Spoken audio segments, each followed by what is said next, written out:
என்ன காரணம்? பெரியார வந்து சேச்சுரேட் பண்ணணும் அல்லது பெரியார வந்து டிஃபைன் பண்ணணும் அப்படின்னு இவங்க இவங்க அரசியல் பண்றாங்களே, அதுக்கான நோக்கம் என்ன? சாதிக்கு எதிரானவர் பெரியாரு, மதத்துக்கு எதிரானவர், இவங்களுடைய பிற்போக்குத்தனங்களுக்கு, ஆதிக்கத்துக்கு, சனாதனத்துக்கு எதிரானவர்.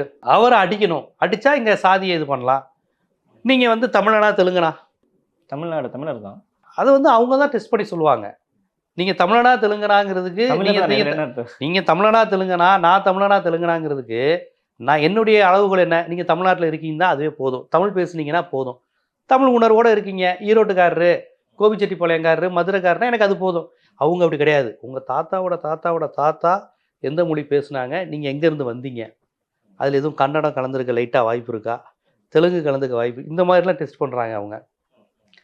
இந்த மாரி ஆய்வு முறைகள அவங்க கொண்டு வர பார்க்குறாங்க. அப்போ உங்ககிட்ட அவங்க ஜாதிய தெரிஞ்சுக்க ஆசைப்படுறாங்க. திராவிடம் அப்படின்றதே ஒரு திருட்டு கூட்டம் அப்படின்ற விமர்சனங்கள முன்வைக்கிறாரு. அப்ப இவரோட